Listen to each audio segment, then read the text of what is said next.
Jadi Mita ini di toko tiba-tiba dia ngabarin waktu itu kita lagi shift pagi kebetulan. Bentar lagi kalian mau jadi onti ya, kata dia. Hah?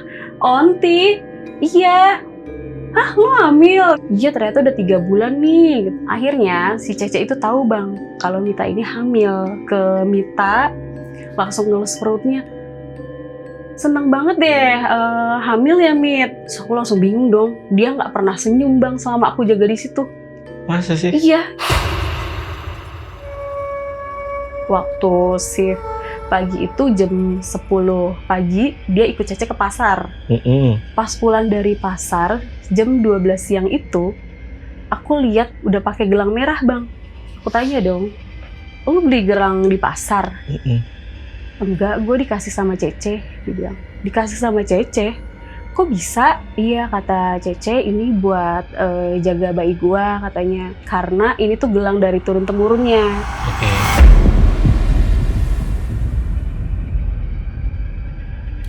Kita ke rumah sakit bang. Di situ aku lihat Anggi itu udah biru bang, dan pada bengkak juga. Daerah tangannya mungkin bekas transfusi darah kali ya. Iya. Di situ Cece masih nungguin bang. Maafin Cece gitu. Ternyata gelangnya nggak cukup mampu buat ngejagain kamu. Diambil sama dia, aku lihat, terus langsung dimasukin ke tasnya.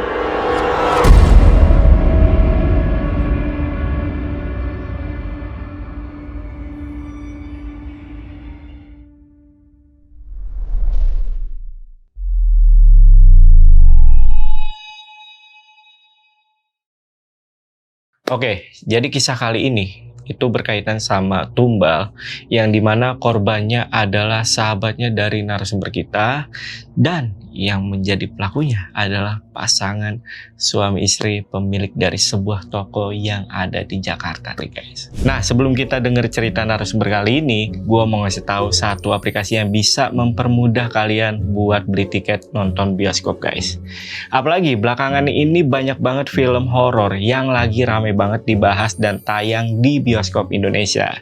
Jadi buat pasukan Lentar Malam yang suka sama film horor, baik horor Indonesia maupun horor negara lain, kalian bisa langsung beli tiketnya di aplikasi GoPay. Karena cuma di sini nih kalian bisa dapetin gratis biaya admin untuk pembelian tiket 21, CGV dan juga Cinepolis. Dan caranya gampang banget guys. Kalian tinggal buka aplikasi GoPay, lalu pilih menu, lalu pilih tiket bioskop. Habis itu kalian tentuin mau nonton di mana, lalu klik dan cari film yang mau kalian tonton. Sesudahnya kalian tinggal cari lokasi bioskop yang mau kalian datengin, pilih jadwalnya, dan pilih tempat duduk yang mau kalian tempatin. Nah tapi jangan lupa juga aktifkan voucher gratis biaya admin sebelum melakukan pembayaran. Gampang kan? Jadi tunggu apa lagi? Beli tiketnya sekarang juga di aplikasi GoPay. Oke guys, di sini sudah ada narasumbernya, namanya Karin. Jadi langsung kita sapa. Kak Karin, apa kabar? Baik kak. Baik ya. Iya baik banget. Oke. Kak Karin, aku pengen tanya nih, apa yang membuat Kak Karin ini yakin bahwa si pemilik toko ini itu melakukan hal-hal yang berkaitan dengan hal gaib? Jadi gini bang, si owner ini kalau setiap ada karyawan yang hamil, perlakuan dia nih khusus bang, jadi lebih baik. Padahal sikap dia tuh awalnya nggak gitu, jutek dan galak, gitu. Dan setiap ada yang hamil, dia selalu ngasih gelang merah yang katanya itu turun-temurun dari keluarganya. Oh gitu. Alasannya seperti itu? Iya betul. Oke. Maaf nih, sudah ada yang jadi korbannya? Ada bang, sahabat aku sendiri. Sahabat? Iya betul, 2 orang sahabat aku. Oke. Nah ini kan karena berkaitan sama orang lain, yaitu sahabat dari Kak Karin ya. Apakah sudah dapat izin? Sudah, aku udah izin sama sahabat aku sendiri yang mengalami ini. Oke, jadi aman ya? Aman, sudah diizinkan. Oke, buat teman-teman yang penasaran, simak video sampai habis. Tapi sebelum itu seperti biasa, kalau pengen jadi narasumber di Lentar Malam, kalian DM aja ke Instagramnya Lentar Malam atau hubungi nomor WhatsApp yang ada di samping gue ini guys ya. Dimanapun kalian berada, insya Allah kita bakal bisa undang. Oke, sekali lagi buat pasukan Lentar Malam yang penasaran sama cerita lengkap dari Kak Karin, tonton video sampai habis dan tanpa basa-basi lagi, saksi misteri kita mulai.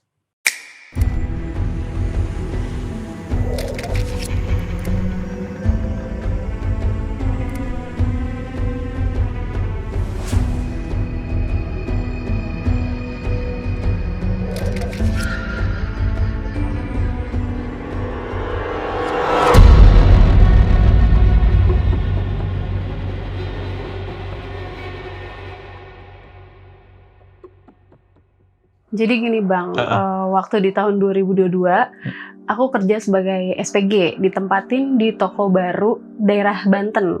Tokonya itu toko perlengkapan ibu dan anak, jadi kayak ada popok, ada makanan bayi, dan ada susu bayi. Kebetulan aku SPG susu waktu itu. Aku datang ke tokonya itu jam 9 pagi karena memang dapat jadwalnya shift pagi.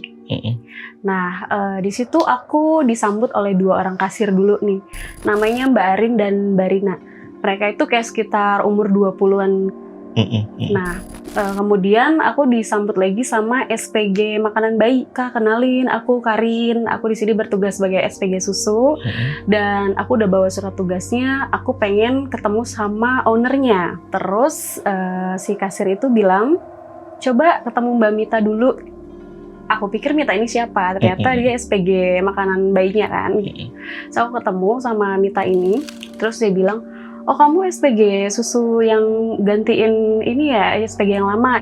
Iya Kak, kalau kamu mau ketemu ownernya belum ada. Kebetulan owner lagi pulang nih ke Bangka. Jadi kamu tunggu dulu sampai ownernya datang baru kamu bisa ketemu. Nah, selama ini kamu tugas aja dulu di sini, kerjain tugas kamu seperti biasa. Terus aku tuh dianterin sama Mita ini Bang ke belakang. Jadi di belakang itu ada tempat loker untuk naruh barang-barang dan ada tangga. Si Mita ini ngasih tahu ini tuh tangga untuk menuju ke gudang. Nah, di lantai 2 ini ada gudang stok popok dan juga susu. Nah, di sebelah kanan itu ada kantor ownernya. Jadi kamu harus inget ya, dia bilang gitu. Terus di sini ada dapur. Nanti kita istirahat di sini dan sholatnya juga bisa di sini gitu. Kalau kamu sholat, kata dia. Oke, terus aku udah selesai naruh tas aku diantar ke area lagi sama si Mita. Terus aku dikenalin sama Anggi. Anggi ini SPG popok Bang. Orangnya itu rada kelihatan jutek gitu. Ternyata pas kita kenalan, dia orang Sumatera. Jadi logatnya emang agak keras ya. Tapi aslinya pas aku di situ berkumpul sama mereka, Mita tuh orangnya asik banget Bang. Terus dia lebih lembut sih sebenarnya dari si Anggi karena dia orang Sunda kan. Terus kita bertiga itu akhirnya punya kesamaan karena sama-sama udah nikah Bang. Jadi kita sefrekuensi dari mulai ngobrolin soal masakan, soal suami, suka curhat juga, dan kita sama-sama lagi nunggu punya anak gitu. Tapi paling lama ini adalah si Anggi. Dia bilang nikahnya udah 2 tahun. Kalau si Mita ini baru setahunan dan aku tuh baru aja menikah sih. Abis masa pandemi itu kan aku nikah. Terus aku langsung kerja lagi gitu. Iya, nah dari situ kita klop nih, sefrekuensi. Kita ngerasa nyaman. Sampai di tanggal 20 Januari itu ownernya dia pulang. Sebelum ownernya pulang, aku udah diwanti-wanti sama Mita. Kalau ciri-ciri ownernya ini agak masih muda, terus agak sinis dan jutek, dia itu galak gitu. Jadi di toko itu tuh peraturannya ketat banget. Kalau ada dia kita nggak boleh ngobrol sampai yang seru banget, nggak boleh barang tuh jangan sampai nggak di stok gitu. Karena kalau hilang itu kita harus ganti Bang.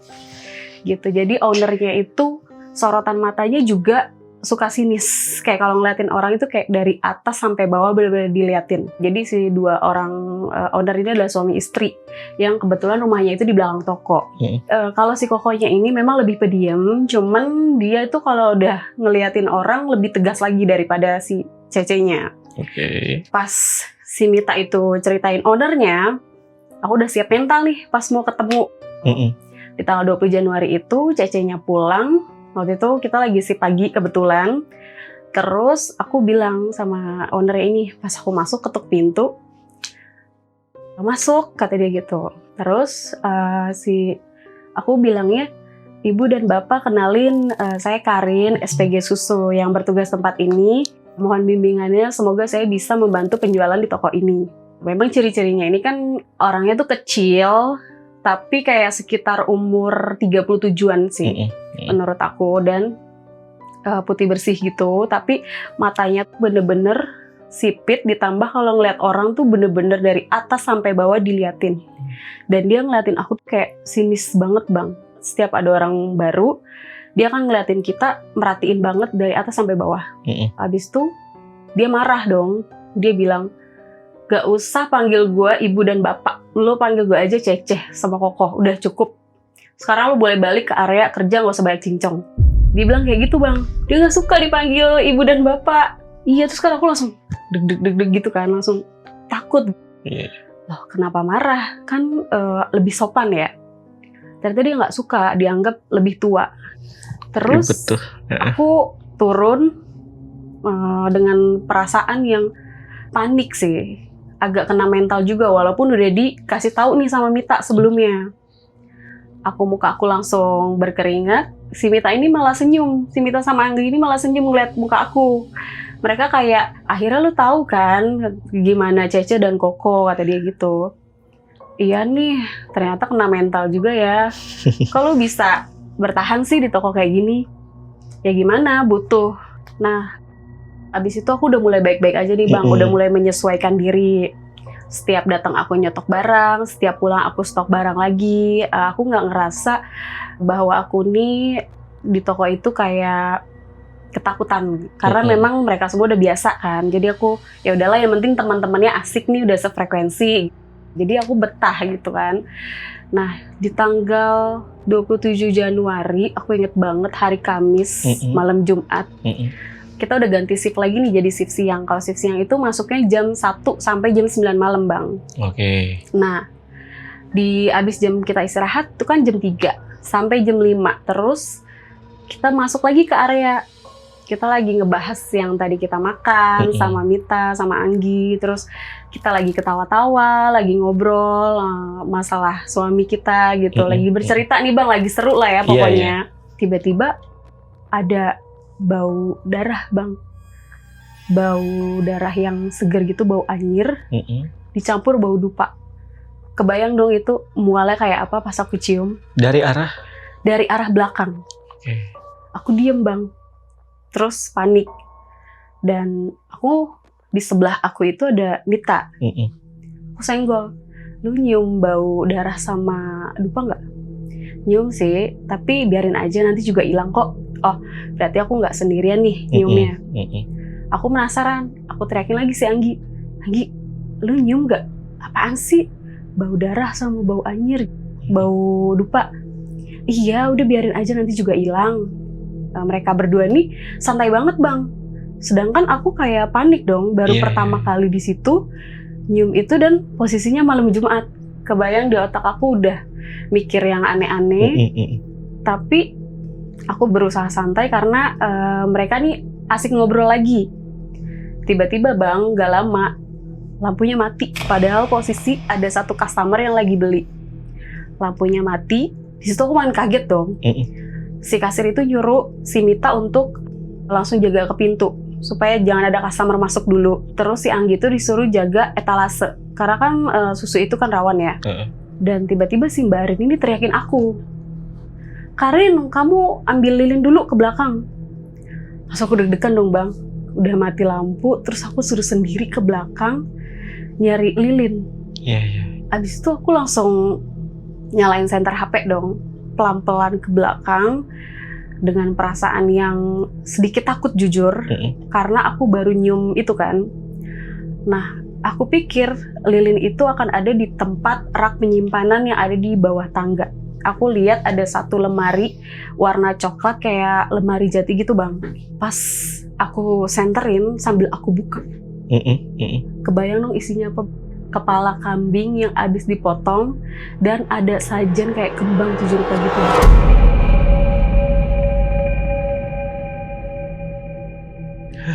Iya. Sembarang. Itu aku langsung kaget. Udah bingung mau mikir apa dan ada dupa di atasnya.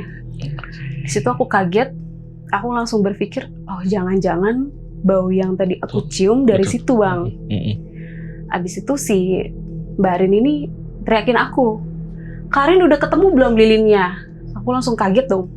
Kayak yang tadinya nge-freeze, tiba-tiba dengar suara kencang diteriakin, langsung keinget nih. So aku langsung tutup, aku nyari ke tempat lain, ada Bang di rak kitchen set dapur. So aku ketemu, aku buru-buru ke depan area lagi, aku kasih ke Mbak Arin dan dinyalain. Gak lama dari situ lampunya nyala bang. Aku langsung kayak kaget dong. Terus si Mita sama Anggi ini kaget ngeliat aku mukanya pucet banget. Di situ aku udah nggak bisa ngomong apa-apa. Aku pucet sampai tangan aku tuh dingin. Pas Mita tarik tangan aku, lu kenapa? Aku sampai nggak bisa jawab bang. Karena aku pikirannya udah bener-bener kacau di situ. Seumur hidup aku baru lihat itu di sebuah toko susu yang menurut aku nggak lazim sih ada itu. Iya. Terus karena berhubung kita udah mau pulang nih, aku sambil kayak sedikit bengong aja sih, kayak bengong, bingung mau ngapain. Si Mita sama Anggi ini mencairkan suasana lagi bang. Dan aku berpikir kayak, oh mungkin mereka udah tahu nih, aku mau bahas. Tapi takut si owner ini akan mendengar desas-desus ini kalau aku tahu tempat itu. Iya, paham. Akhirnya aku skip sendiri, aku pulang. Di rumah pun aku nggak bisa tidur. Sampai besok shift siang lagi ketemu sama mereka, aku masih makan nggak enak. Terus kayak masih mikirin baunya itu sih yang nggak hilang di hidung aku. Padahal udah nggak kecium lagi dari sejak kejadian itu. Ya, trauma lah ya. Trauma, benar. Aku masih trauma sama aromanya.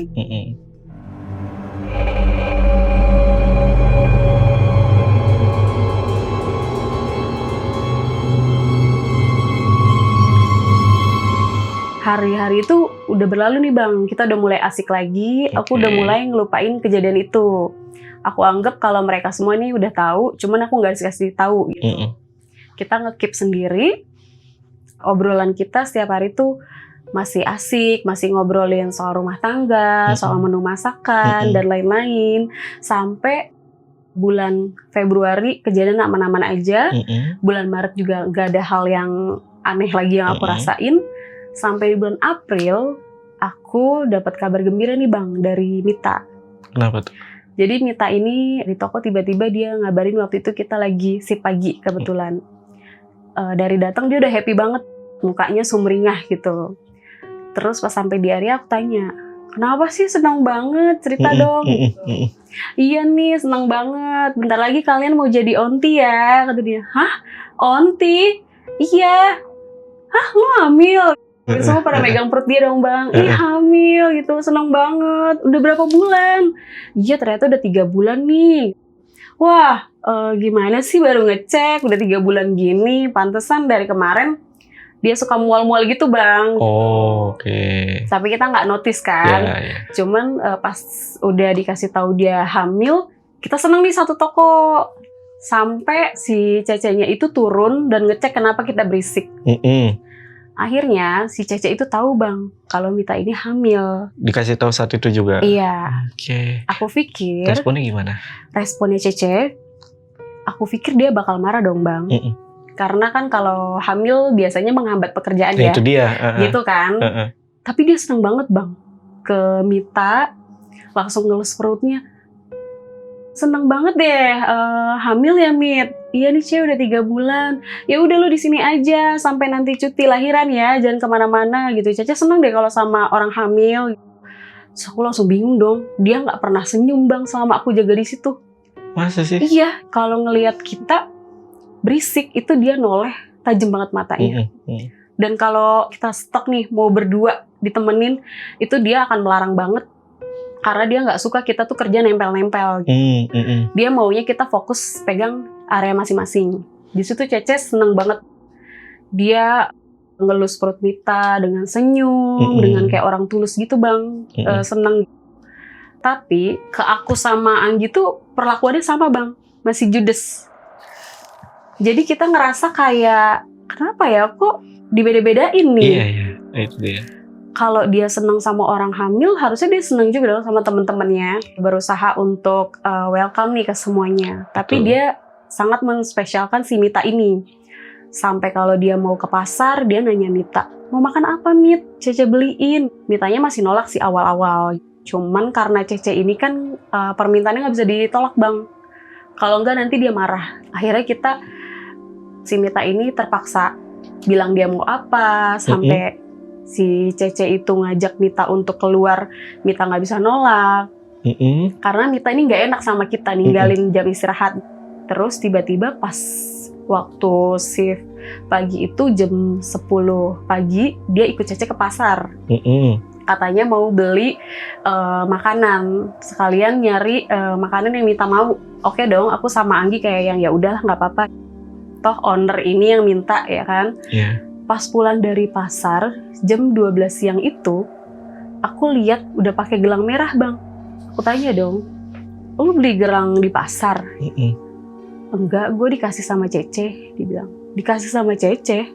Kok bisa? Iya, kata Cece, ini buat jaga bayi gue, katanya. Jaga kandungan. Karena ini tuh gelang dari turun-temurunnya. Jadi supaya nggak terjadi apa-apa. Berarti bukan beli di pasar ya? Bukan. Udah dibawain ya? Iya, aku kaget. Kok spesial itu ya Cece sampai segitunya sama orang hamil gitu. Itu kan bukan keluarganya. Gak tahu, kata Cece suruh pakai aja. Gelang merahnya tuh kayak benang aja sih bang, kayak kumpulan benang terus jadi gelang warna merah gitu. Abis itu ya udahlah, aku pikir sama Anggi udah biarin Gi. Nah abis dari situ si Mita ini makin sering pergi sama Cece. Makin sering, terus sampai di bulan Mei itu tiba-tiba dia tuh kayak sering bengong kalau nggak diajak Cece. Kalau diajak Cece dia happy banget mukanya. Tapi kalau nggak diajak Cece, dia kayak orang bengong bang, sering ngelamun. Kayak biasanya dia berkegiatan, ini enggak, lebih banyak ngelamun. Dia talah segini aja. Terus aku sama Anggi bingung dong liatnya. Kenapa tuh dia? Kok kalau nggak diajak Cece kayak murung aja, kayak bengong aja. Kalau gitu. diajak ngobrol sama kalian berdua? Jawab seperlunya. Kayak misalkan, Mita, pajangan lu tuh kosong, nggak mau diisi. Nanti aja. Kayak nggak ada ekspresi bang mukanya. Di situ aku udah mulai agak curiga sih sama si Anggi berdua. Terus itu aku mau sholat nih sama Anggi waktu itu, mau sholat maghrib. Aku ajakin Mita, Mit lo mau ikut sholat nggak? Nggak, duluan aja. Kayak jawabnya datar banget dan dia nggak mau. Biasanya dia orang yang paling rajin kalau diajakin sholat. Dia yang paling duluan ngingetin kita.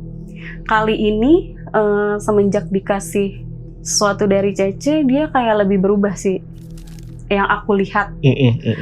Terus lebih jarang ibadahnya. Aku sama Anggi kayak ngerasa kayaknya ada yang ini deh sama Mita. Di menginjak kehamilan dia yang mau sampai ke 6 bulan, di 1 minggu itu dia ngerasa udah mulai aneh bang sama diri dia sendiri. Ngomong nih dia? Iya, dia mulai berani cerita. Dia cerita sama aku sama Anggi di bawah tangga pas kita lagi istirahat makan sih. Waktu itu lagi shift siang, di jam 3 sore dia cerita. Dan dia bilang, gue mau cerita, tapi lu jangan bilang ke siapa-siapa. Mita bilang gitu. Dia bilang 3 hari belakangan, dia dimimpiin bang sama satu sosok. Di malam pertama kali dia mimpi, kalau misalkan dia mau minta absen, tanda tangan absen ke ruangan owner. Di situ dia lihat Koko lagi duduk, lagi kayak megang faktur lah gitu ya. Tapi Mita tuh ngeliat sosok kayak sosok tinggi gede, berbulu gitu, dan matanya itu tajam ngeliat ke arah si Mita. Di hari kedua itu, di malam kedua, dia mimpi lagi bang. Dikejar-kejar sama sosok itu.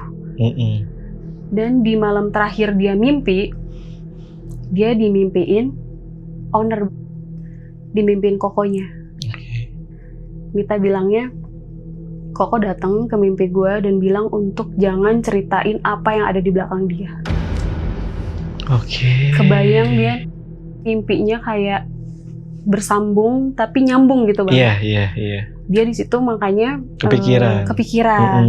Dari situ Mita mulai bingung nih mau gimana, cemas kan. Sampai akhirnya dia berani cerita ke aku sama Anggi, dia memberanikan diri. Terus aku langsung kayak yang, ya udah berarti lu nggak usah kerja lagi aja di sini, lu di rumah aja. Nggak usah nungguin sampai nanti lu cuti di usia 7 atau 8 bulan. Karena kan harapan dia kayak gitu ya bang. Abis itu si Mita ini nangis. cerita kayak gitu. Sampai dia bilang dia takut sama hal yang dia lihat itu. Iya. Aku ngalamin kejadian aneh juga. Kenapa tuh? Waktu itu aku kan lagi shift pagi. Dan hari itu berjalan kayak biasa aja. Sampai di akhirnya aku mau cek stok barang terakhir. Di 5:30 sore, Bang. Aku kan takut ya, dari semenjak yang kejadian aku nyium bau darah itu aku takut untuk ngecek stok. Aku minta temenin lah si Mita. Mit, temenin gue cek stok barang yuk ke atas, mumpung gak ada Cece nih. Oh ya udah, tapi lu duluan aja ya, nanti gue nyusul. Tapi aku nggak mau, aku bilang nggak usah, lu ikutin gue aja gitu. Nah terus aku pikir dia ngikutin aku dari belakang nih, Bang. Gak taunya dia muncul dari dapur tiba-tiba. Terus aku kayak papasan sama dia langsung, ah kok lu di sini sih? Bukan lu tadi ngikutin gue di belakang? Tapi muka dia tuh aneh banget, kayak pucet dan diem aja. Terus karena dia nggak mau jawab, aku bilang yaudah lu ikut gue ya. Aku naik pelan-pelan, dia ngikut, tapi kayak nggak ada langkah kaki, Bang. Biasanya kan kalau ada orang yang ikut di belakang kita ada langkah kaki tuh. Itu nggak ada. Dari situ aku udah mulai mikir takut, tapi kayak edah gitu kan. Terus aku ke lorong susu aku di atas, aku bilang tunggu sini ya Mit, gue cari tangga dulu gitu. Karena posisinya aku akan ngambil barang yang di atas untuk hitung stok yang di atas. Dari aku ambil tangga itu, biasanya kalau Mita nemenin aku ini, dia ngikutin aku kemana aku pergi, Bang. Karena kita bantuin juga kan narik tangganya. Tapi anak ini diem aja. Aku di situ ngerasa, apa dia nggak suka ya nemenin gue karena hamilnya udah gede. Tapi aku berusaha mikir yang positif aja. Terus aku tarik tangga itu dan aku mau naik. Aku mau naik itu dia diem aja, Bang. Masih di tempat yang sama? Masih di tempat yang sama. Sampai aku bilang, pegangin dong tangganya. Biasa lu paling cepet ya megangin tangga. Terus dia kayak megangin tangga kayak yang cuman gitu geraknya. Masih dengan muka yang diem terus nunduk. Nah sampai aku naik tangga ke-1, tangga ke-2, sampai tangga ke-3, aku ngambil barang ke atas. Aku nengok barangnya ke sini dong. Terus baru aku mau turunin, dia nggak mau pegangin, Bang, nggak mau ngoperin. Biasanya kan kita nurunin barang langsung ditangkap nih. Itu dia benar-benar diam aja. Sampai aku kesel, aku pegang, aku sambil turun. Tiba-tiba ada suara, Bang, dari bawah manggil aku. Karin, lu udah belum nyetoknya? Cepetan, kita mau pulang gitu. Aku langsung, perasaan aku deg banget. Terus aku nengok, dia udah nggak ada, Bang. Di situ aku benar-benar, aku lempar barangnya, aku ngibrit ke bawah sambil buru-buru, ngos-ngosan gitu kan. Si Mita bilang, lu kenapa? Kok muka lu pucet? Bukan lu tadi ngikutin gue ya buat nyetok barang? Enggak, gue nggak jadi, gue dipanggil Cece. Emang kenapa sih? Gak apa-apa. Aku langsung kayak nggak berani cerita karena takut si Mita ini makin tambah kepikiran, Bang. Kalau aku cerita, ditambah dia yang tadi habis dimimpiin kan. Jadi aku pulang dengan muka pucet sambil pakai jaket, megang tas. Terus aku pulang sama mereka bertiga. Habis itu kita pisah ke rumah masing-masing kan. Sampai rumah pun aku kayak kepikiran, gak bisa tidur, gak nyaman gitu. Mikirin siapa tadi yang ikut aku di belakang gitu.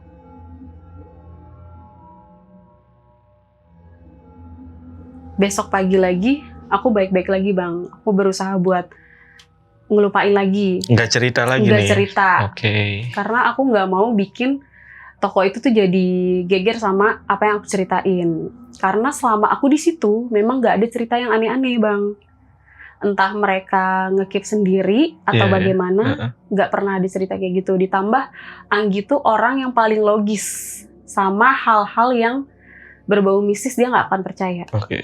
Jadi aku rasa kalau cerita sama Anggi, aku nggak akan terselesaikan gitu. Akhirnya di hari itu tepat si Mita itu mau cek kandungan. Tapi Mita bilang sama kita bertiga kalau dia mau resign. Dia izin lah sama Cece mau resign. Sama Cece nggak dibolehin sampai dapat penggantinya. Kenapa mau resign itu dia? Mita itu karena ngerasa udah nggak nyaman di toko itu dari semenjak dia dimimpiin Bang, gitu. Perlakuan Cece pada saat itu ya masih gimana? Perlakuan Cece dari semenjak itu sih udah biasa aja sama Udah Mita biasa Bang. aja, oke. Dari semenjak dikasih gelang merah itu, perlakuan dia ke Mita itu kayak biasa aja sih. Nggak se-excited yang pertama kali gitu. Iya, oke, lanjut. Betul. Nah, terus dari situ dia mau izin sama Cece ngamuk Bang. Dia nggak mau, nggak ngizinin. Tapi di situ Mita tetap mau udahan gitu. Tapi secara diam-diam aja nih. Jadi di hari itu, di shift pagi, aku sama Anggi benar-benar ngebantuin Mita untuk ngerapihin barang, untuk rapihin pajangannya dia, laporannya dia bantuin gitu. Sampai kita bilang, udah nggak apa-apa lo diam-diam aja gitu, nggak usah bilang Cece. Nanti juga kalau udah datang orang baru mau nggak mau. Nah terus di 5:30 sore itu dia mau ngecek stok di bawah, tapi barang dia hilang satu. Itu kan harus ketemu ya, kalau nggak dia ganti Bang. Iya. Dan kalau Cece tahu dia bakal ngamuk banget. Dia akan nanya kemana barangnya, harus cari sampai ketemu. Pas dicek stokan itu dia -1. Dia mau nyari dong ke atas ke semua tempat nih. Aku mau nemenin tadinya, tapi tiba-tiba pas aku mau nemenin, si Cece ini nyuruh aku Bang untuk beresin susu dari debu. Lu lapin dulu nih, barang pajangan ini berdebu, katanya gitu. Dengan matanya yang tajam dan galak itu, aku otomatis takut dong Bang. Aku nurutin kemauan dia, akhirnya Mita sendiri ke atas. Aku berharap kayak yang ya udahlah, semoga Mita nggak apa-apa gitu. Tiba-tiba Bang, ada suara barang jatuh dan minta tolong. Kita semua panik dong, kita kaget dan langsung ke belakang. Posisinya tuh si Mita, barang udah berantakan, satu kardus itu berantakan, dan Mita itu duduk di tangga paling bawah. Oke. Iya, dengan darah di mana-mana. Iya betul. Jadi pas aku ngeliat itu aku langsung kaget Bang. Langsung astagfirullah Mita, kenapa? Tolongin gitu, sakit banget perut gue, kata si Mita kan gitu. Terus Cece tuh langsung turun Bang, nyusul, dan Cece di situ gercep banget buat bantuin Mita. Kata Cece, bawa aja ke mobil gue gitu. Di situ aku nemenin Mita, dan si Anggi itu kan harus jaga toko nih. Kita ke rumah sakit terdekat Bang. Oke. Habis itu terpaksa suaminya nyusul nih, baru dikabarin. Di situ Mita ternyata di sesar Bang, karena ternyata anaknya itu nggak selamat. Iya, jadi karena keguguran itu anaknya nggak selamat kan. Di situ aku benar-benar ngerasa sedih karena Mita pasti nggak sadar. Aku nggak tahu gimana nanti respon dia ketika dia tahu anaknya nggak ada Bang. Itu udah 6 bulan ya? Iya betul. Jadi dia emang udah seneng banget dan udah niat mau udahin kerjaannya. Karena untuk ngelindungin dirinya, suaminya itu sedih banget. Bener-bener sedih. Di situ Cece masih nungguin Bang. Aku lihat Cece ini mukanya ikut sedih, ikut panik gitu. Sampai akhirnya si Mita sadar, aku lihat Cece ini ngedeketin Mita. Kayak berusaha, sabar ya Mit, maafin Cece gitu. Ternyata gelangnya nggak cukup mampu buat ngejagain kamu. Tapi balik lagi ke takdir, Cece bilang gitu. Gelangnya Cece ambil ya Mit. Diambil sama dia, aku lihat, terus langsung dimasukin ke tasnya. Yang digitu malah gelang ya? Iya, yang dipikirin sama dia malah gelang. Iya, padahal dia harusnya ngucapin bilang sukama dulu sama anaknya kan. Pas tahu anaknya meninggal, dia depresi banget dan nangis, bener-bener teriak, pecah di rumah sakit. Aku juga sampai sedih banget ya karena sama-sama nunggu seorang anak. Jadi sedih ngeliat keadaan Mita itu benar-benar hancur. Sedangkan si Cece ini yang berusaha nyabarin, tapi kayak nyabarin yang seperlunya aja sih, kayak yang sabar ya Mit, kayak nggak ada yang mikirin anaknya atau gimana gitu. Dia lebih ke sabarin si Mitanya. Sampai di rumah Mita tuh masih depresi banget Bang, masih nggak bisa diajak ngobrol, masih ngelamun. Paham. Ya sampai si suaminya itu ngajak dia untuk jadwal ke psikolog. Pas si Anggi ke rumahnya dia, pas dia ada di rumah, Anggi pun juga sama nangis Bang. Terus kita sedih kan bertiga. Si Cece ini masih baik banget, sampai nemenin ke tahlilannya, buat sumbangannya, dia support semuanya untuk anaknya. Sampai dia nemenin ke pemakaman anaknya juga. Aku udah lihat di situ Cece peduli banget sih. Habis itu aku sama Anggi kembali lagi nih Bang kerja di toko kan. Kita punya kewajiban juga kan, selain kita punya kepedulian sama sahabat, tapi aku juga punya kewajiban sama kerjaan aku. Di situ aku biarin Mita untuk kontrol ke psikolog dulu. Nemenin sekali. Di situ dia benar-benar nggak bisa lagi diajak ngobrol sih, benar-benar masih depresi parah gitu. Karena benar-benar anak yang dipengen-pengenin kan, anak pertama lagi.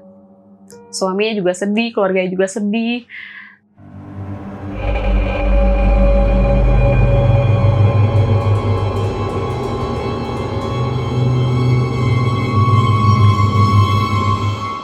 Terus di bulan berikutnya kejadian di toko itu aman-aman aja Bang, gak ada apa-apa. Mita pada akhirnya gimana? Mita pada akhirnya dia resign karena nggak bisa lagi kerja kan, dia depresi kan. Jadi dia udah nggak bisa balik lagi ke toko, diganti sama anak baru Bang, namanya Dewi. Nah di situ Cece kembali ke setelan awal Bang. Kayak nggak ada Mita tuh dia bener-bener nggak ada senyum sama sekali. Kayak bener-bener disiplinnya dia, terus tajamnya dia ngeliatin orang, kita nggak bisa happy dikit di depan mata dia, itu balik lagi ke setelan awal Bang. Sampai aku ngerasa kayak, oh dia baiknya sama orang hamil aja ya ternyata. Dia akan luluh hanya dengan orang hamil gitu. Sampai di bulan Agustus, si Anggi, temen aku bawa kabar baik juga Bang ternyata. Anggi itu hamil Bang dia. Iya, dia ngabarin hamil di usianya yang menginjak sama kayak Mita 3 bulanan sih. Tapi dia sebenarnya udah taunya dari 2 bulan, tapi dia nge-keep sendiri Bang. Sampai di 3 bulan itu, dia baru berani ngabarin aku tapi lewat chat. Enggak langsung? Enggak. Malam-malam itu dia ngechat aku, Karin selamat ya, lo mau jadi onti nih. Serius kata aku, ya udah dijaga baik-baik ya, jangan sampai kenapa-napa. Tapi gue titip pesan sama lu, jangan bilang sama siapapun. Karena gue takut orang kantor gue nih tahu, nanti gue bisa di-resign kan mendadak. Anggi bilang kayak gitu. Nah terus aku di chat itu kayak heran dong. Loh kenapa? Karena gue masih butuh uang, dia bilang. Nanti gue akan cuti ketika usia kehamilannya 8 bulan. Jadi nanti pas dia di rumah itu, dia akan sebentar dan dia balik lagi kerja Bang. Aku tetap ngejaga rahasia dia nih. Tapi di bulan September sampai November, udah 5 bulan dong Bang. Udah gak bisa diumpetin dong. Udah kelihatan. Iya betul. Cece ini ngerasa dia beda Bang. Terus Cece ngeliat dia, Anggi kok perut lu gendut banget? Lu makan banyak ya? Enggak Ce. Oh hamil ya kata Cece. Terus aku kayak yang ngeliatin Cece, dalam hati aku, kenapa lagi nih dia sama si Anggi? Terus dari situ Anggi mau nggak mau jujur Bang, karena kan nggak bisa diumpetin ya. Perut gitu. Terus si Cece ngelus perut dia lagi, oh selamat ya. Tapi Ce jangan bilang sama orang kantor Anggi ya, nanti Anggi bisa dipecat karena nggak boleh kalau kerja di kantor Anggi tuh nanti ada resiko apa-apa kantor yang dituntut gitu. Oh tenang aja tenang, pokoknya lu semua jangan ada yang ngaduin ke orang kantor yang Anggi ya. Kalau sampai gue tahu dari lu semua ada yang ngaduin si Anggi hamil, lu gue bakalan bikin sulit. Lu bakal gue blacklist supaya lu nggak diterima di tempat kerja manapun. Serem banget dong Bang ancamannya. Nah kita semua oke, Ce gitu, siap Ce. Terus abis itu si Cece tuh balik nih Bang ke atas. Kita kerja kayak biasa lagi. Di besok harinya Cece ini memperlakukan Anggi ini kayak si Mita Bang, baik banget lagi. Terus sering nanya mau makan apa, mau ngidam apa Anggi. Sampai di pas shift siang di bulan itu, Anggi tuh ada keluar sama Cece Bang. Sama kayak Mita nih. Iya, tapi di hari itu dia buru-buru banget, absen jam 1, terus dia langsung cabut. Si Cece tuh bilang, buruan Gi, sambil ngajak, oh iya Ce sebentar. Terus aku tarik dong tangannya, lu mau kemana sama Cece? Nggak tahu, Cece bilang suruh nemenin aja. Oh ya udah, hati-hati, aku bilang kan gitu. Terus aku tungguin nih Bang sampai istirahat makan siang jam 3, terus sampai mau maghrib, sampai jam 7 malam aku tungguin, dia nggak datang-datang Bang. Padahal posisi toko itu lagi rame nih. Dari yang semenjak kejadian Mita itu, Cece tuh tokonya jadi lebih rame sih sebenarnya, terus lebih nambah produk. Aku kayak keteteran gitu Bang. Pas si Anggi datang jam 8:30 malam, aku tanya dong, lu kemana aja sih? Gua rame banget nih di toko, jadi capek banget sama si Dewi berdua, mana anak baru lagi nggak ngerti. Iya, gue tadi nemenin Cece soalnya. Yaudah, siap-siap nih, kita mau pulang. Di situ dia nggak mau ngaku Bang. Aku tanya, lu kemana aja? Dia nggak mau ngaku. Sampai kita pulang di rumah, aku chat dia malam-malam. Lu kenapa pergi sama Cece berdua nggak mau cerita gitu kemananya? Sama dia dibaca doang Bang, nggak dijawab. Aku ngerasa kayak, kok Anggi berubah ya? Gitu. Jadi menghindar nih dari aku gitu. Kebesokannya, dari pas dia pergi sama Cece itu, Anggi sama Cece ini udah nggak pernah bareng-bareng lagi. Cece lebih sering di dalam ruangannya, dan Anggi itu jadi lebih sering ngelamun juga sama kayak si Mita. Di situ aku ngerasa heran juga dong, lu kenapa tiba-tiba jadi ngelamun gitu? Terus emang bawaan bayi?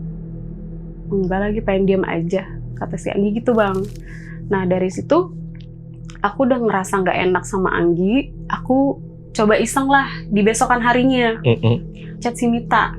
Aku bilang, Assalamualaikum Mit. Dan dijawab Bang sama Mita. Disitu aku senang banget kan, temen aku udah bisa ngerespon. Udah setelah 6 bulanan, beberapa bulan kemudian dia udah bisa ngerespon. Aku udah seneng nih. Wah, Mita udah ngerespon nih. Terus aku bilang, bahkan dia ngechat lagi, apa kabarin gitu. Baik Mit, lu gimana kabarnya? Alhamdulillah membaik. Boleh nggak gue main ke rumah lu sama Anggi? Iya main aja, gue kangen. Terus itu aku konsultasi nih sama si Anggi. Anggi, si Mita udah bisa dikabarin. Kira-kira lu mau nggak main ke rumahnya? Boleh deh. Tapi kalau misalnya dia tahu gue hamil gimana? Ya nggak apa-apa, kan bagus dong, dia bisa seneng. Tapi gue takut dia ke-trigger, kata si Anggi. Iya, paham. Gak masalah, aku tetap maksa si Anggi untuk ikut aku. Yang tadinya dia banyak banget alasan karena mikirin kesehatan mentalnya si Mita Bang. Dan akhirnya aku paksa dia mau Bang. Di besokannya aku sama si Anggi ini libur bareng, kita main ke rumahnya si Mita.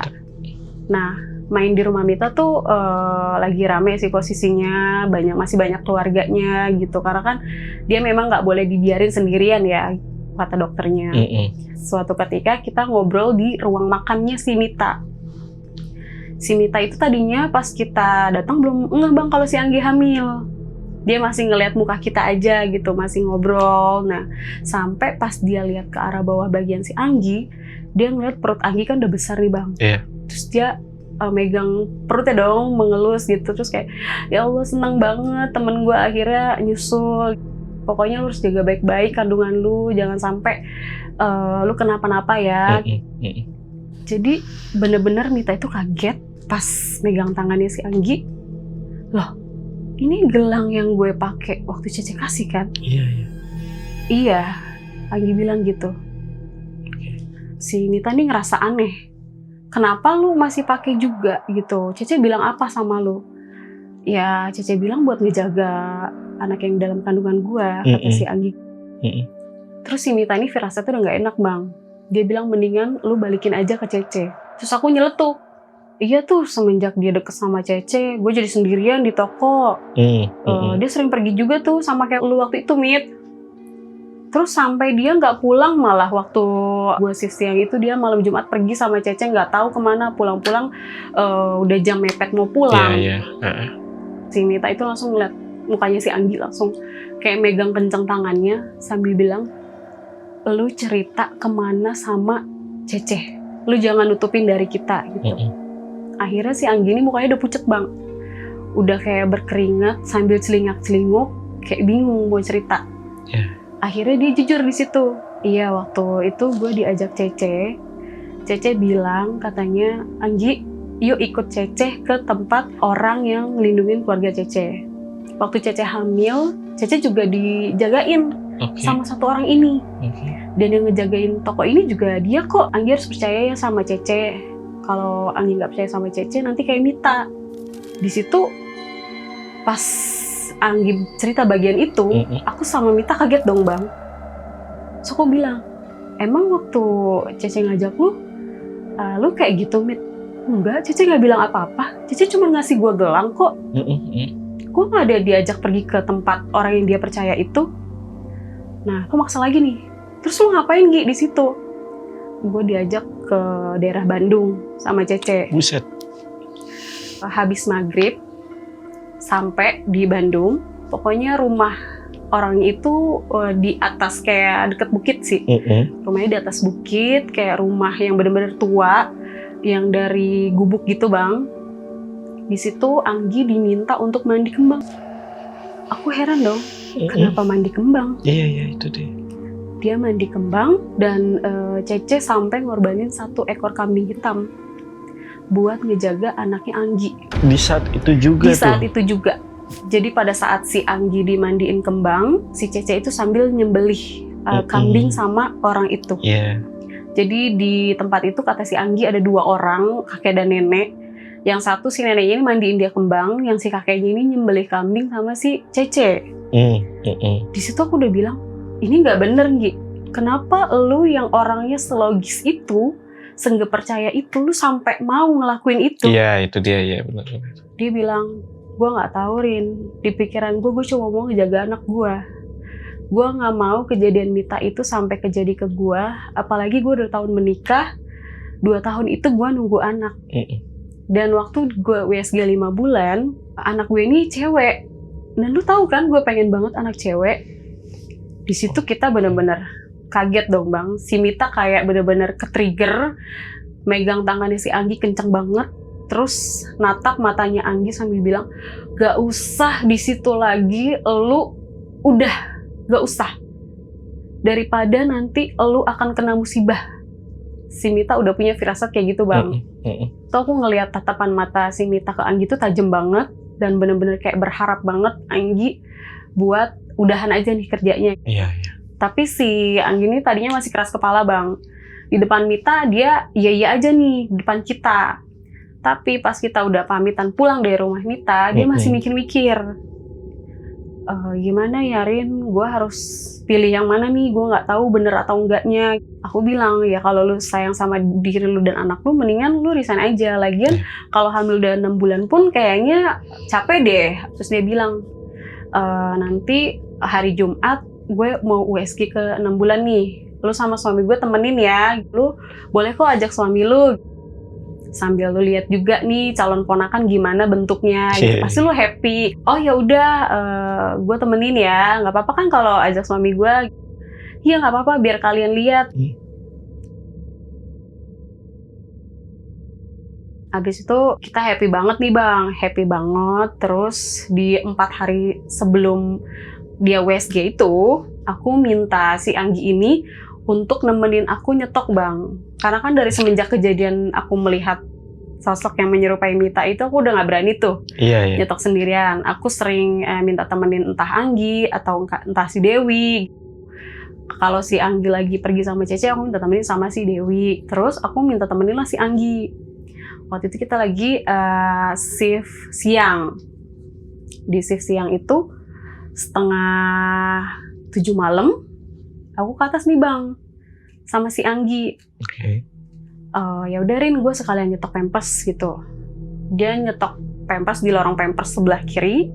Aku susu itu adanya di tengah. Pas aku lagi ngitung barang, nyetok, tiba-tiba aku lihat bang, kayak ada sosok tinggi gede. Dan aku nengok ke samping, aku kayak ngeyakinin nih, sipitin mata aku, kayak apa sih gitu. Pas aku lihat, itu sosok yang tinggi gede, berbulu, terus bener-bener kakinya tuh panjang banget. Merinding banget. Terus sampai matanya itu ngadep ke aku Bang.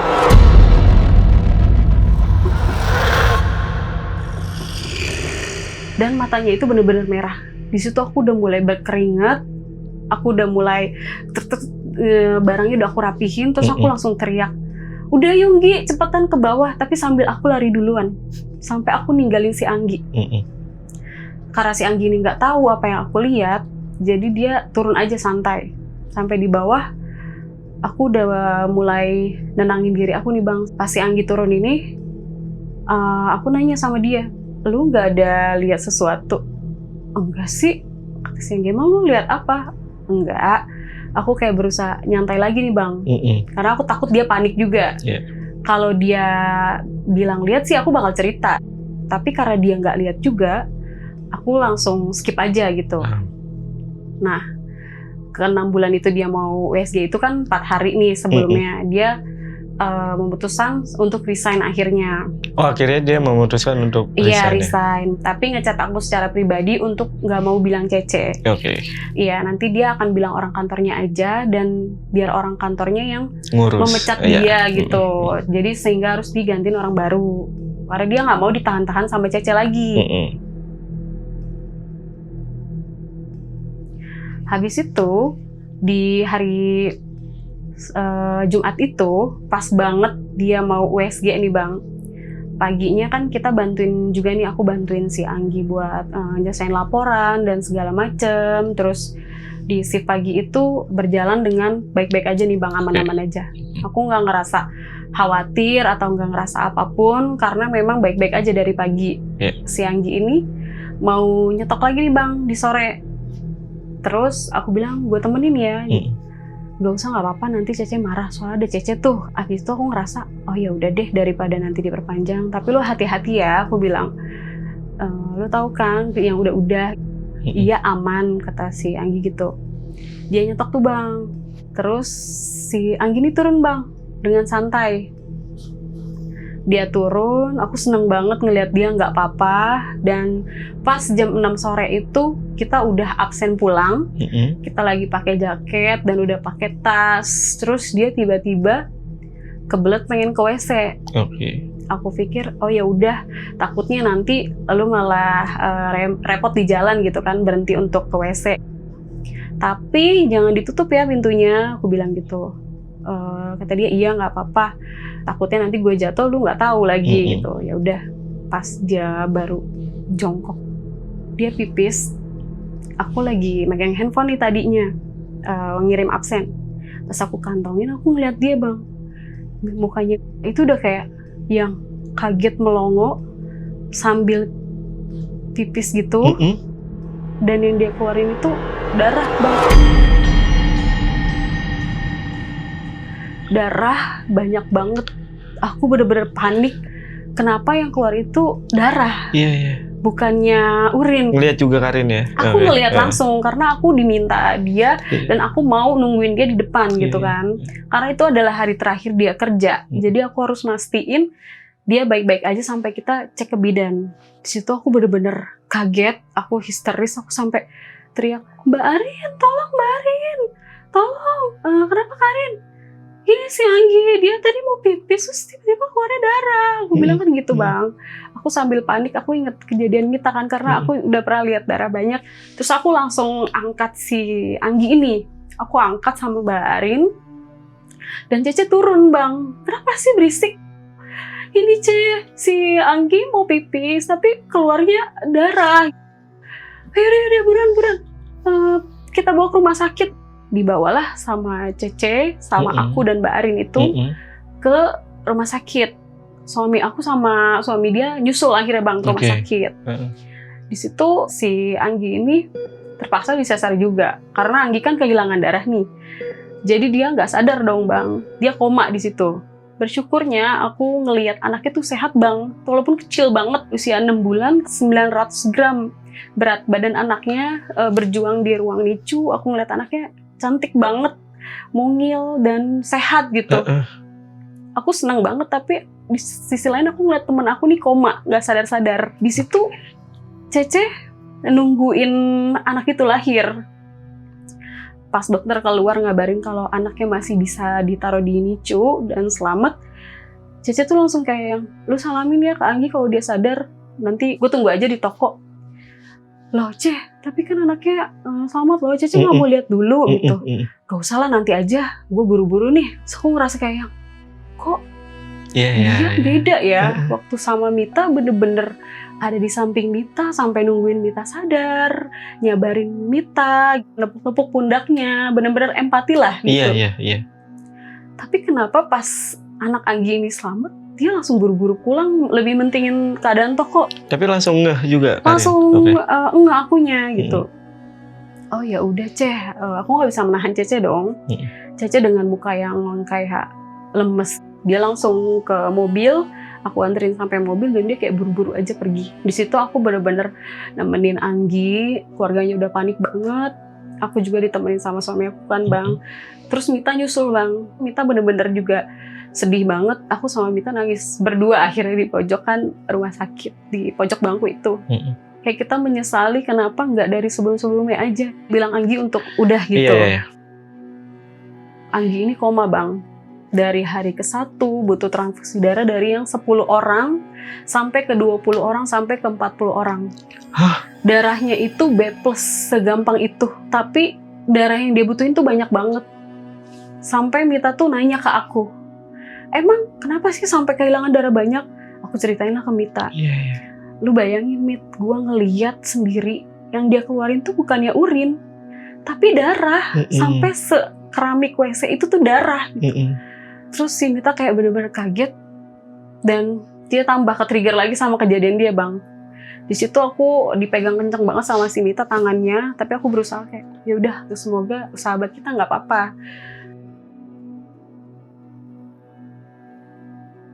Terus aku tetap kerja besoknya, aku ngeliat Cece tuh biasa aja, nggak nanyain kabarnya si Anggi, nggak nanya anaknya gimana. Terus aku heran dong. Dia kayak lewat-lewat aja, terus nggak ada noleh ke aku sedikit pun. Kalau dia tujuannya mau ke kasir, nanya segala macam, dia ke kasir aja, nggak ada nanya ke aku soal si Anggi gitu. Terus aku ngerasa, kok dia hilang empati ya, nggak sama seperti waktu sama si Mita. Terus aku udah mulai ilfeel sama owner ini sebetulnya. Terus di hari ke-7 koma itu, aku lagi shift pagi Bang. Jam 11 siang, aku dikabarin sama suaminya kalau Anggi ini sadar. Sampai 7 hari ya? Iya, selama itu. Karena kita butuh darah yang banyak kan. Sampai aku nge-share status kayak rekan kerja kita butuh donor darah yang punya golongan darah AB atau B+, boleh banget langsung ke rumah sakit di Jakarta Timur gitu. Oke, waktu koma itu masih ngeluarin darah? Masih pendarahan. Jadi dia butuh transfusi darah terus. Itu aku heran banget, dari 10 orang sampai 20 orang sampai 40 orang aku dikabarin sama rumah sakit. Karena kan aku salah satu kontak person yang bisa dihubungin juga gitu selain suaminya. Nah, karena SPG itu kan banyak temen ya Bang di mana-mana tempat gitu. Kayak aku misalnya aku di brand ini, di toko ini, di toko lain juga ada. Kita share status Bang, dibikin lagi lah status sama yang lain sampai mereka datang untuk donor darah gitu. Nah, aku sendiri pun mau donor darah, tapi aku nggak bisa Bang, karena aku darah rendah juga. Padahal aku O+, masih bisa ya kemana-mana. Terus yang aku lihat ini, kok si owner ini nggak bikin status ya? Padahal seharusnya koneksi dia lebih banyak. Kalau misalkan dia mengizinkan nih untuk share di status toko, di handphone toko, mungkin ada customer yang baca, ada yang mau bersimpati gitu. Aku mikirnya, tapi kok si Cece ini bener-bener cuek aja gitu, kayak nggak ada kejadian apa-apa. Sampai di jam 11 aku dikabarin sama suaminya Anggi sadar, aku sama Mita langsung buru-buru ke rumah sakit. Aku izin dulu sama Cece. Aku ke ruangannya, aku ketok dengan rasa yang takut diizinin atau enggak. Akhirnya aku masuk ke dalam, Cece langsung bilang, mau ngapain lo? Mau izin Ceh, soalnya Anggi udah sadar. Jadi aku sama Mita pengen nengokin. Oh ya udah, lo jalan di sono tadi gitu. Aku berpikirnya kayak yang, masih diizinin nih. Berarti dia masih ada mikirin kan, aku pikir. Aku sama Mita janjian, aku ke rumah sakit itu di Jakarta Timur. Di situ Anggi tuh udah bisa melek, tapi kayak sedih gitu bang, mukanya sambil suka netesin air mata. Dia pegang tangan aku sama Mita dan dia minta maaf bang, karena gak dengerin omongan aku sama Mita. Oke. Di situ yang paling sedih menurut aku adalah dia bilang, gue titip anak gue ya. Tiba-tiba ngomong kayak gitu? Iya. Oke. Dia bilang, gue titip anak gue ya, Rin, Mit, anggap aja kayak anak lu sendiri. Terus aku sama Mita kayak yang, gak apa-apa, lu kan udah sadar, nanti lu juga jagain dong, itu kan anak lu, masa kita yang jagain? Terus gue minta maaf ya, karena gak bisa. Ika, maaf ya. Di situ dia minta maaf karena gak ngedengerin omongan Mita sih, salah satunya. Karena kan Mita yang bener-bener ngasih tahu Anggi ini untuk udah, tapi dia masih keras kepala. Iya. Sampai di akhirnya harusnya dia bahagia ngeliat USG anaknya, akhirnya dia malah pendarahan. Si Anggi tuh udah mulai banyak cerita bang di situ. Kita pikir ya udahlah nih anak nggak apa-apa gitu. Kayak Mit, si Anggi ini udah nggak apa-apa. Anggi, maaf ya, gue masih ada kewajiban di toko, tapi nanti kita pasti ketemu lagi kok. Gue akan nengokin lu pulang kerja sama suami gue. Nanti Mita juga akan bawa suaminya gitu. Nanti kita kumpul lagi ya. Ya udah, kata Anggi dengan suara yang masih lemes banget bang. Iya. Terus di situ dia sama sekali nggak nanyain anaknya bang. Yang bikin aku heran tuh dia nggak nanyain anaknya. Si suaminya itu udah ngasih tahu kalau anaknya selamat, tapi dia nggak nanyain anaknya. Dia cuman titip pesan sama aku dan Mita untuk jagain anaknya. Jam 4 sore aku balik ke toko sama Mita. Mita nganterin aku, tapi dia nggak mau masuk bang. Dia bilang, trauma deh. lu aja yang ke dalam ya. Nanti lu pulang jam 5 kita janjian lagi. Iya. Di tengah-tengah, kan karena di Jakarta Timur ya jauh, jadi lewat barat dulu. Nanti di deket rumah lu kita ketemuan. Terus jam 5 aku sampai toko, sedikit lagi aku mau pulang, tiba-tiba aku ngeliat perawakan yang mirip Anggi bang. Hah? Iya. Di situ kunciran rambutnya sama persis, dia suka dikuncir satu. Oke. Badannya juga persis. Kalau Anggi ini kan agak berisi ya, beda sama Mita gitu. Dari badannya mirip banget, dari cara jalannya mirip banget, dan dia bawa kertas. Terus arah dia tuh kayak mau ke ruangan Cece. Pas aku mau ngambil tas itu kan posisinya, jadi aku ke belakang. Terus aku panggil dong, Anggi tunggu dulu, Anggi, lu ngapain? Tapi dia tetap aja jalan bang. Sampai si Mbak Arin itu nepuk pundak aku. Kamu kenapa manggil-manggil Mbak Anggi? Kan di rumah sakit. So aku langsung, astagfirullah, iya juga ya. So tanya dong sama Mbak Arin emang ada yang mirip Anggi ya? Atau ada yang gantiin Anggi gitu? Gak ada mbak, itu loh yang aku heran. Udah selama ini belum ada yang gantiin Mbak Anggi. Nanti toko nih makin ribet kalau nggak ada orang gitu. Di situ aku bener-bener istighfar terus sih, karena kedua kalinya aku ngelihat sosok yang mirip sahabat aku. Habis itu aku buru-buru pulang, dan pas aku keluar toko, handphone aku bunyi bang.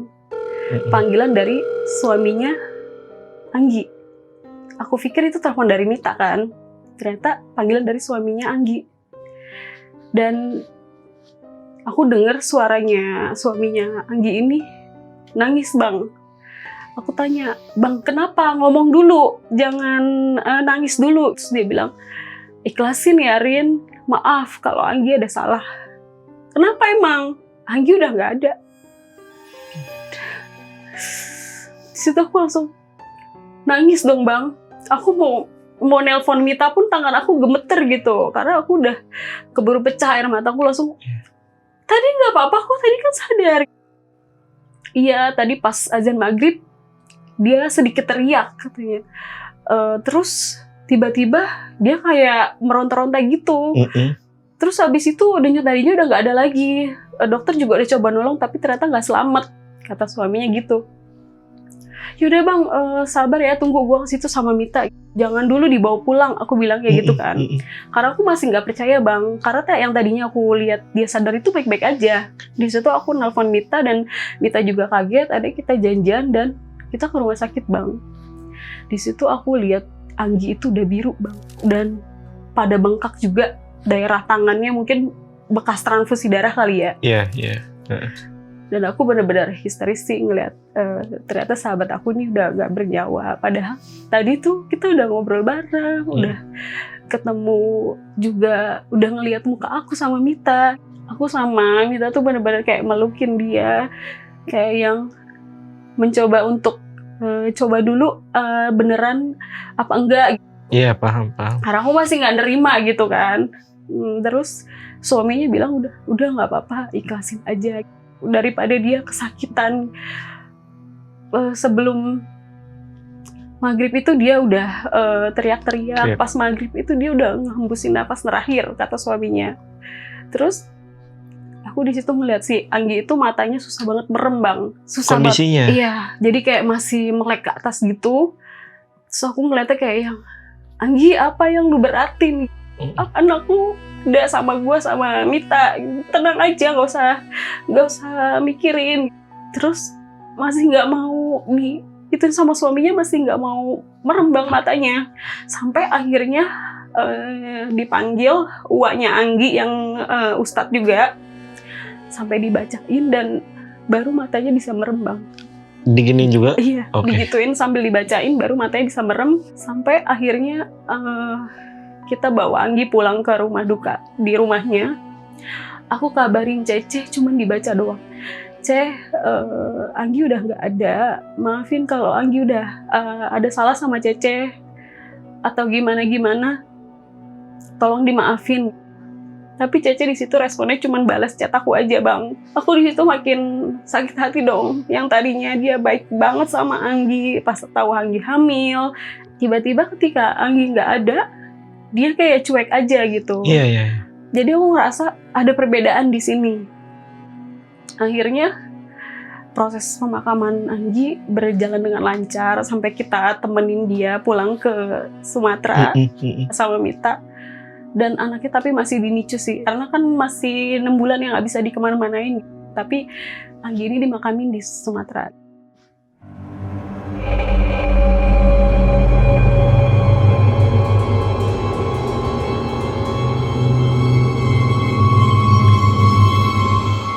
Habis aku balik ke toko itu, aku ngerasa makin sendirian dong bang. Udah nggak ada temen aku gitu. Iya. Terus nggak ada Anggi juga, aku sering bengong. Akhirnya aku nggak fokus kerja karena nggak ada temen. Akhirnya aku ceritalah ke suami aku kejadian Mita dan kejadian Anggi gitu. Oh, baru cerita tuh? Baru aku berani cerita ke suami aku. Terus suami aku bilang, kenapa nggak cerita dari awal? Harusnya kan kalau cerita ke orang yang ngerti mungkin bisa gitu dibantu ya bang. Betul. Tapi di situ aku ngerasa aku udah menyesal banget kehilangan sahabat aku, dan kasihan juga kan anaknya baru lahir ya bang, jadi nggak ada ibunya. Nah di 2 bulan kemudian, alhamdulillah di tahun depannya bang, jadi di kajian si Anggi itu kan di Januari tuh, dia nggak ada. Terus ke 2 bulan kemudian aku hamil bang, kabar baiknya. Di situ suami aku seneng banget dong karena aku hamil. Tapi suami aku nih inget karena apa yang aku ceritain. Jadi dia langsung bilang, pas dia tahu aku nunjukin test pack itu, dia bilang gak usah berangkat kerja, gak usah. Di hari itu juga? Di hari itu juga dia ngamuk. Aku lebih sayang kamu sama anak kita, dia bilang. Jangan sampai kamu ngerasain apa yang sahabat kamu rasain. Aku kan takut ya. Terus gimana bilang sama Cecenya, nanti yang ada dia akan blacklist aku ke semua agensi, nanti aku bisa kerja lagi gitu. Gak apa-apa, nanti aku yang izin sama Cece, aku bilang aku mau dimutasi keluar kota dan kamu harus ikut. Lagian sebenarnya siapa dia harus menahan orang. Habis itu aku izin sama Cece untuk pamit dan suami aku juga nemenin. Oh langsung tapi? Langsung, di hari itu juga. Gimana tanggapannya? Tanggapan Cece kayak yang sedikit marah sebenarnya bang, karena dia nggak suka kan kalau dadakan gitu. lu kenapa nggak bisa nunggu nanti sampai 1 bulan, kata Cece. Harusnya kan lu bisa sabar 1 bulan lagi gitu, sampai lu dapat orang, dapat gantinya. Kalau kayak gini gue jadi repot. Iya maaf ya Ce, aku nggak bisa lagi di sini, soalnya aku harus ikut suami. Biar gimana pun kan suami yang akan menanggung aku ke depannya. Karena Cece ngeliat suami aku, akhirnya dia luluh bang izinin. Dan dia nggak ngeh kalau aku tuh lagi hamil waktu itu. Akhirnya aku terbebas dari dia bang. Nah terbebas dari dia, aku sambil ngejalanin kehamilan aku sama Mita bareng-bareng. Kita buka coffee shop bang di daerah Jakarta Barat. Jadi sampai sekarang aku bikin bisnis bareng sama dia. Cafe, mini cafe sih sebenarnya. Di situ kita happy banget dan kita udah bener-bener sepakat kayak kita nggak usah kerja di toko manapun, kita nggak usah jadi SPG lagi. Udah biarin, walaupun usaha kita kecil-kecilan, tapi kita harus bareng-bareng. Nah di situ juga aku sering nengokin anaknya Anggi, udah bertumbuh dengan baik, sehat sampai sekarang gitu. Terus si Mita juga udah lagi hamil lagi gitu bang. Dan aku juga kan anak aku sekarang udah setahunan kan gitu. Jadi si Mita nih happy banget, kehidupan kita bener-bener berubah gitu. Walaupun kita harus kehilangan sahabat kita. Harusnya kita bertiga, tapi kita jadi berdua. Nah di 2025 itu sempet lewat daerah situ sama Mita. Sengaja nih? Iya, coba yuk kita lihat tokonya si Cece itu udah jadi apa sekarang. Terus lewat lah tuh bang, aku lihat tokonya tutup. Padahal jam 11 pagi. Biasanya toko itu kan bukanya jam 8. SPG datang jam 9 nih. Terus udah kusem banget deh pokoknya. Aku nanya dong tukang ibu jualan di depan toko tuh yang biasa kita beli gorengan. Kebetulan ibu itu juga udah lama nih jualannya. Terus aku tanya, Bu Iem, itu kenapa toko Cece kok nggak buka lagi? Loh, emang kamu siapa? Ih masa lupa, aku SPG loh, SPG susu yang pernah di sini itu. Ingat nggak sama ini Mbak Mita? Oh, yang waktu itu ini Cece bawa keguguran kan Mbak? Maaf. Iya Bu Iem gitu. Bu Iem masih ingat aja. Iya loh orang itu geger banget kan. Apalagi temenmu yang satunya. Mana temenmu kata dia. Si Bawel itu mana katanya. Udah nggak ada Bu Iem. Memang Bu Iem nggak tahu. Enggak, orang Cece nggak ngasih tahu loh. Nah terus si Bu Iem itu ngasih tahu kalau si Cece itu udah bangkrut bang. Jadi dari pas aku resign itu, aku keluar, ternyata di 2024 dia udah bangkrut. Jarak waktunya berapa? Kayak 9 bulanan kali 9 bulanan. Kurang lebih. Di 2024 itu Cece udah bangkrut neng katanya. Anaknya Cece tuh meninggal yang di Bangka. Serius Bu Iem? Iya. Loh, anaknya kan udah lumayan loh, udah 8 tahunan. Iya, meninggal. Makanya Cece itu kan hampir ini juga, depresi. Terus kokonya nggak bisa ngelola keuangan, jadinya bangkrut gitu. Iya. Terus Cece sama kokonya kemana? Pulang ke Bangka. Oh gitu Bu Iem, ya udah deh, makasih ya. Di situ aku sama Mita pulang dengan agak tersenyum sih bang sebenarnya. Karena kayak akhirnya toko yang ibarat kata tuh kayak toko neraka sih menurut aku. Udah ownernya jutek, terlalu menghakin SPG, padahal bukan dia yang ngebayar SPG gitu. Terus kita tuh seolah-olah dijadikan kayak karyawannya dia, yang harus patuh banget, dan dia nggak ada menghargainya karyawannya ataupun SPG-nya bang. Jadi makanya aku bilang itu udah toko nerakanya SPG sih. Jadi aku sama Mita kayak yang alhamdulillah Gi, lo harus tahu kalau Cece udah gak ada di sini. Tokonya Cece udah bangkrut gitu. Di situ aku malamnya sama Mita itu buka doa bersama buat si Anggi di rumahnya. Karena kan kita juga sering main kan sama anaknya. Karena emang pesen terakhir dia kan kita harus jaga anaknya bang gitu. Sampai jadi, sekarang ya? Sampai sekarang gitu. Dan suaminya tuh belum nikah lagi sih. Jadi kita masih bisa main sama anaknya. Suaminya almarhumah Anggi itu tahu cerita ini? Dia belum tahu sih. Belum tahu? Karena kan waktu dia meninggal itu dia taunya karena dia pendarahan aja gitu. Dan kita mau ceritanya juga bingung waktu itu. Bingungnya kenapa? Bingungnya kayak takut gak percaya atau takut dia ini ngamuk-ngamuk di toko. Paham. Ya, karena kejadiannya kan di toko waktu dia pipis keluar urin malah keluar darah. Aku takut banget, aku sama Mita takut banget kalau si suaminya ini akan ngamuk gitu. Jadi aku sama Mita sampai sekarang nge-keep. Sebelum aku diundang sama Kanana ini, aku sempat cerita sama Mita kalau aku diundang ke sini. Nah, terus untuk nanyain kejadian ini ke si Mita, untuk izin juga, aku sempat bilang, lu sebenarnya pernah lihat Sajen di situ nggak sih? Gitu. Terus kata Mita, sebenarnya gue pernah lihat, tapi jauh sebelum lu ada. Jadi memang lemari itu tuh udah ada dari lama. Jadi waktu itu Anggi sama Mita ini lagi nyari barang bang, berdua. Dia bilang buka aja tuh, buka lemari itu tuh gitu. Itu kan nggak pernah kita buka nih. Pas dibuka, dia lihat sajen yang sama bang. Tiba-tiba Cece datang nih, kata si Mita, datang ke bawah, langsung matanya tajam banget ngeliatin Mita sama si Anggi. Dan mereka kan kaget ya kalau ada yang lihat. Sambil nengok ke atas, Cece itu bilang, pokoknya lu berdua jangan ada yang bilang ke siapapun. Akhirnya mereka langsung nutup balik, langsung berdiri dan menganggukkan kepala, iya Ce gitu. Makanya waktu kejadian aku nyium aroma darah segar dan dupa itu, mereka kayak yang ya udah biarin aja nanti juga hilang gitu. Ternyata aku baru tahu sekarang kalau mereka udah tahu. Udah tahu gitu. ya.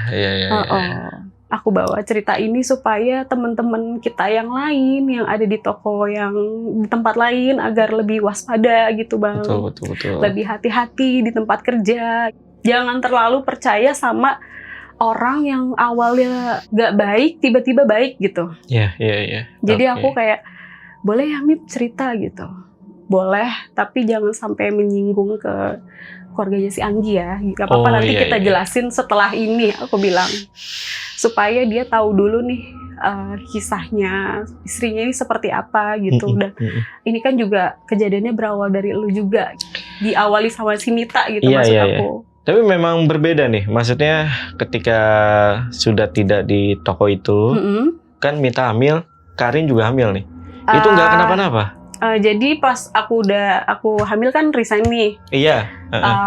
Aku lahiran, Mita baru punya anak. Baru hamil nih sekarang gitu. Jadi anak aku udah setahunan ini dia baru hamil. Nggak, tapi gitu. Karin nggak apa namanya? Nggak, aku nggak ngerasain apa-apa di rumah. Aman ya? Aman aja. Cuman aku cuma suka dimimpin Anggi aja sih. Cuman datangnya Anggi tuh kayak dia senyum. Kayak mungkin kangen. Iya, makanya setiap aku dimimpin Anggi tuh aku langsung main ke rumah anak ya pasti. Entah itu aku bawain baju atau mainan gitu. Aku beliin hal yang sama buat anak aku, buat anak dia juga gitu kan. Gitu. Dan Anggi juga kan perhatian juga. Karena memang pesannya almarhumah kayak gitu. Aku penasaran nih. Gelang merah yang dipakai sama Anggi itu dipakai sampai kapan tuh? Dipakai sampai pas dia koma. Waktu Anggi itu nggak sadar, aku lihat Cece itu ngambil gelangnya. Diambil lagi? Iya, diambil lagi. Terus tapi aku yang karena aku nggak terlalu menggubris dia, aku lebih mikirin sahabat aku bang. Iya paham. Dia ambil lagi, aku lihat dia masukin ke tasnya. Terus dia langsung bilang, yaudah lu di sini aja ya jagain Anggi, gue mau pulang dulu. Aku anterin ke mobil, terus dia pulang gitu. Jadi di situ kayak gitu tuh. Iya, di situ gelangnya sama si Cece diambil. Ya, gitu. Cuma ngambil gelang doang. Iya betul. Jadi, langsung pulang. Jadi di situ aku ngerasa kok nih orang beda banget nih empatinya dari mereka hamil sama setelah kejadian gitu. Bedanya kalau si Mita pas anaknya meninggal, dia lebih perhatian sama si Mita sampai ke tahlilan anaknya, sampai nyumbang gitu. Kalau sama si Anggi, dia bahkan untuk bikin status donor darah pun dia nggak mau bang. Sampai benar-benar segitunya loh. Nah ini kan ada suami Karin ya. Apa yang ngebuat percaya mas?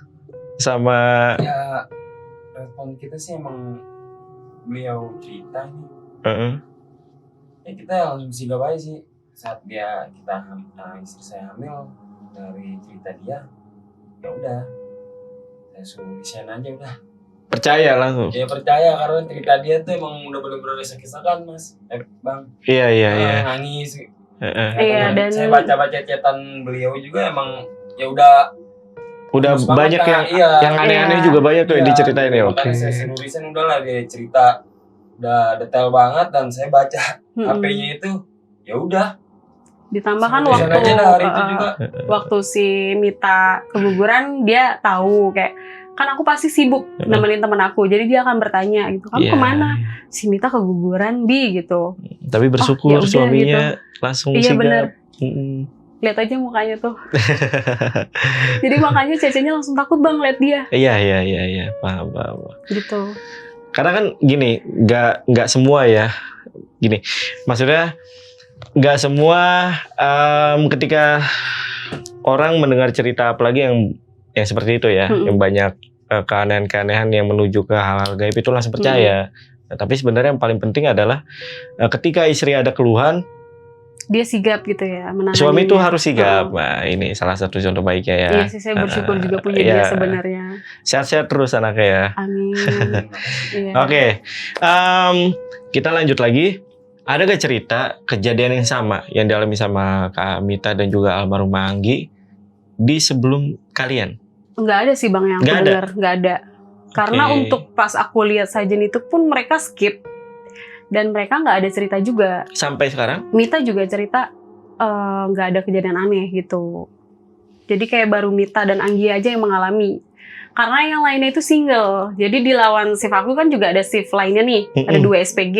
Mereka juga single. Si kasir itu juga single gitu. Kayaknya yang tahu itu tukang gorengan itu deh Bu. Siapa namanya? Bu Iem itu. Iya deh. Iya sih, cuman nggak sempet nanya ya. Nggak sempat bertanya dan kita keburu sebenarnya kalau dibilang seneng ya seneng banget bang, karena kan kayak di toko itu tuh kita berduka gitu. Akhirnya toko itu nggak ada, kita seneng banget. Akhirnya Anggini udah bisa tenang gitu. Sebelum aku ninggalin toko itu aku kayak berharap semoga nggak ada korban lagi gitu. Tapi pas Bu Iem cerita di 2024 justru toko itu nggak ada, aku udah lebih lega sih. Sama juga salah satu indikasi bahwa sepertinya melakukan ritual sesuatu ya. Iya betul. Itu kan pada saat yang Mita bayinya nggak selamat ya, itu ramai. Itu beda banget tuh. Oh ramainya. Kan langsung ramai tuh tadi ceritanya kan. Lebih ramai yang pas si Mita sih, karena kan si Mita kan lebih teriak ya, dia jatuh dan teriak minta tolong gitu. Oh bukan, kayak ini. Gimana maksudnya? Penjualannya. Oh penjualannya. Iya maksud aku penjualannya. Iya, dari pas kejadian Mita itu mulai rame bang. Iya, itu bedanya jauh.